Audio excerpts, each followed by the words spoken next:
Je m'appelle Moutondi Karine, je suis enseignante de mathématiques et je suis féministe.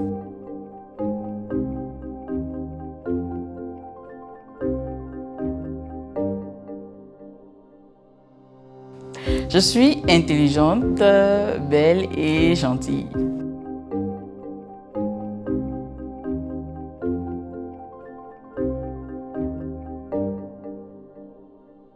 Pour moi, être féministe, c'est voir tous les humains comme des humains, aussi bien les hommes que les femmes.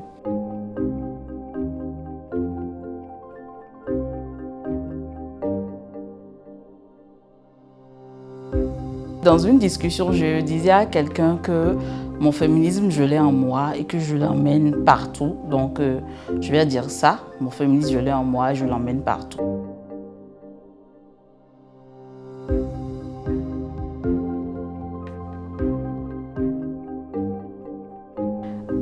Mes premières prises de conscience féministe, ça doit être très vieux. Vraiment très vieux. Je pense que je devais être au primaire. En général, j'étais toujours première de ma classe. Et il y a une fois où j'ai pas bien travaillé. Et c'était un garçon qui était le premier. Donc, le maître, je pense qu'il était content. Il s'est dit, ah voilà, maintenant un garçon, parce que le garçon était un nouvel élève en fait. Donc, il s'est dit, ah voilà, un garçon est arrivé. Il a pris la place de Alexia. Et j'ai vraiment pas compris pourquoi il faisait le lien entre l'intelligence et le sexe de la personne. Ça m'a fait très bizarre. Donc, je suis allée lui demander, mais pourquoi est-ce qu'il était aussi content? Et il me disait, ah, mais c'est un garçon. Je dis, ah, ok, tu vas voir. Je l'ai battu après.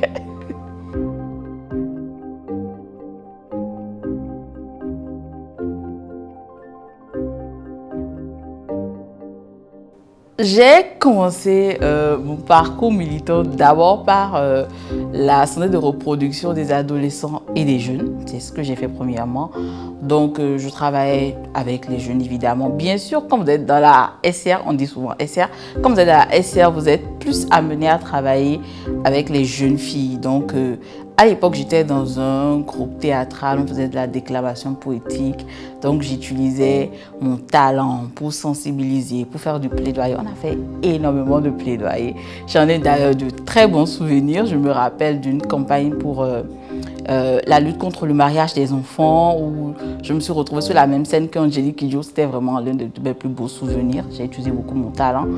Ensuite, j'ai utilisé mes connaissances en tant que gestionnaire de projets sur des projets pour porter la voix des féministes. Et aujourd'hui, je me définis plus comme un électron libre et j'utilise beaucoup mon compte Twitter pour faire mon travail militant.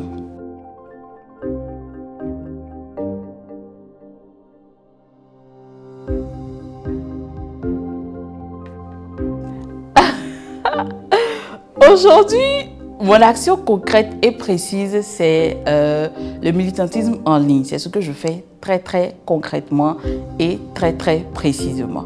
Donc, chaque jour, j'essaye de faire de l'éducation. J'essaye de relever quand même, par exemple, le sexisme en ligne. Je travaille beaucoup là-dessus. Je ne laisse rien passer. Et si vous êtes sur les réseaux, je vous invite à venir sur Twitter. On va peut-être laisser mon hashtag quelque part pour que vous puissiez me suivre et voir ce que je fais en ligne par rapport au féminisme.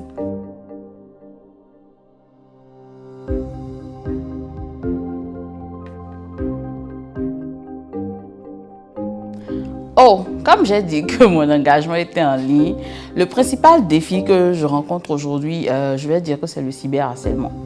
C'est la violence en ligne, ce sont les insultes, ce sont les injures, ce sont les vagues, c'est vraiment des vagues, on va le dire ainsi, hein, ce sont des vagues, c'est un torrent de violence qui s'abat sur vous quand vous dites un mot de travers, même parfois ce n'est même pas un mot de travers, il suffit juste que tu dises quelque chose qui ne plaît pas à quelqu'un et cette personne va s'en prendre à toi. Et la violence en ligne, en fait, elle a ce truc-là de particulier, c'est qu'elle quitte la ligne, en fait, et elle vient dans la vraie vie. Donc, les personnes qui vont vous harceler en ligne, elles vont vous chercher dans la vie et vous harceler également dans la vie. Elles iront harceler votre famille, elles iront harceler vos amis et c'est vraiment très douloureux et très difficile à vivre quand on choisit en fait d'être féministe et d'être visible féministe sur Internet.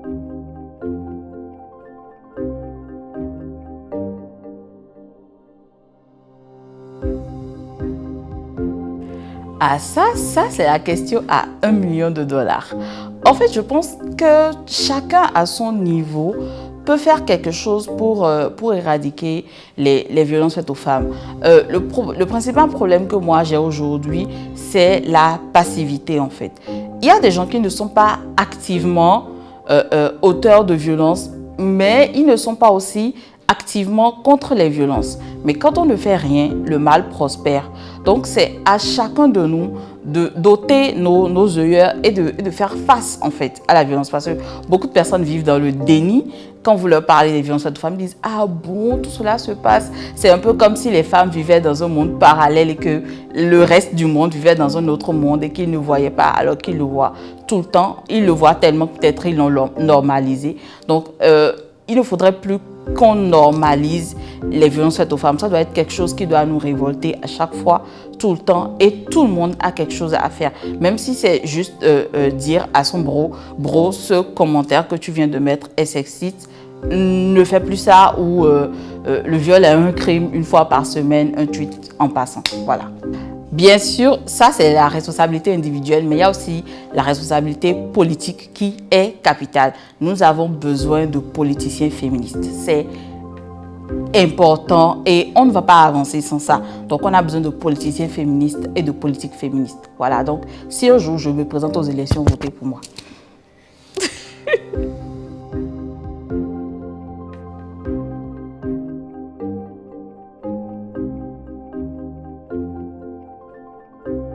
Il y a des stratégies que moi je trouve, il y a la manière douce.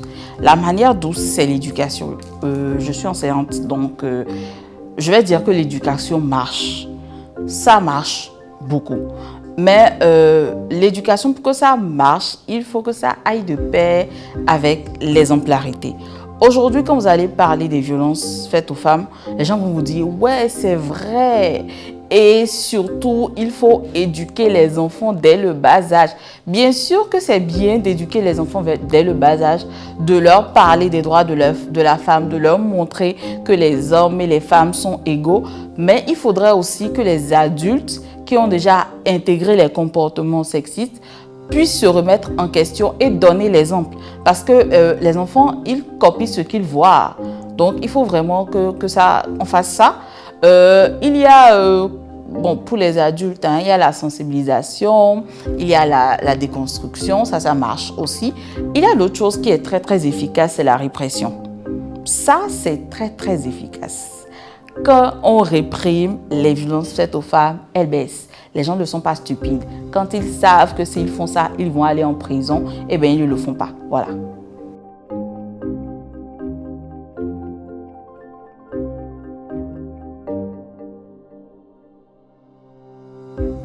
Comment renforcer le mouvement féministe au Bénin? Bon, c'est créer des espaces en fait. C'est créer des espaces pour que les féministes puissent se rencontrer, puissent collaborer. Quand je parle d'espace, c'est pas des trucs hyper grands. Ça peut être un groupe WhatsApp, ça peut être un groupe Telegram, ça peut être un cercle sur Twitter, ça peut être un groupe Facebook ou juste une rencontre un samedi. Une chose est sûre, l'idée c'est que les féministes se voient et se parlent. Quand elles se voient, quand elles se parlent, de façon naturelle, les actions viennent et les actions suivent. Ensuite, c'est surtout investir dans le mouvement féministe. On dit un humain, j'aime pas un homme, un humain, une mission, des moyens. Donc, on va mettre les moyens à la disposition des humains qui ont choisi cette mission et ça va aller.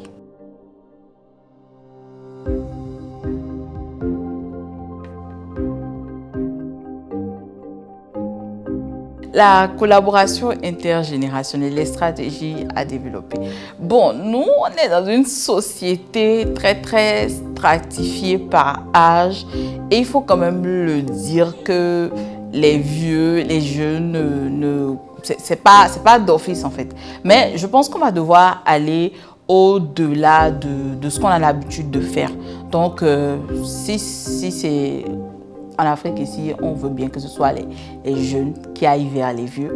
Donc, il s'agira d'identifier les personnes que nous considérons qu'elles ont une expérience pertinente, qu'elles peuvent partager avec nous et trouver le moyen d'aller vers elles afin de pouvoir,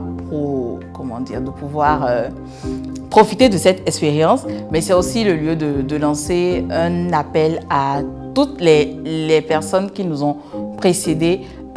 Beaucoup après le parcours militant, elles vont à la retraite et elles disparaissent. Donc, avant de disparaître, si vous pouvez nous laisser quelques guides de suivi, des documents, des interviews. Faut pas, ça c'est vraiment à la génération plus âgée, faut pas hésiter à à documenter votre parcours militant de sorte que même si vous n'êtes plus là, nous, on puisse aller quelque part et voir ce que vous avez déjà fait par le passé. C'est quelque chose dont je me suis rendu compte et c'est quelque chose que je fais. En général, je dis souvent sur mes réseaux, de toutes les façons, quand je serai ministre et que je ferai les trucs, vous ne serez pas étonnés parce que je les écris là tout de suite et vous les voyez, vous lisez dans ce que je veux faire. Donc, c'est une sorte d'héritage pour les générations futures. Voilà.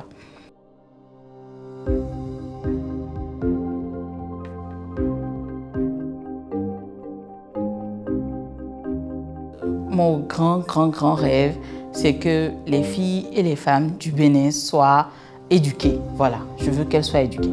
Je le dis comme ça parce que je suis dans un établissement où je n'ai que des jeunes filles. Et malheureusement, sur la dizaine d'anciens de mathématiques que nous avons, nous ne sommes que 2 femmes. Moi, je ne veux pas être une des rares femmes intellectuelles, diplômées, africaines, mathématiciennes. Non, non, non. Je veux être une parmi tant d'autres. Donc ça, c'est mon grand espoir pour les filles et les femmes du Bénin. C'est qu'elles soient éduquées et qu'elles puissent avoir accès à toutes les belles opportunités que le monde offre.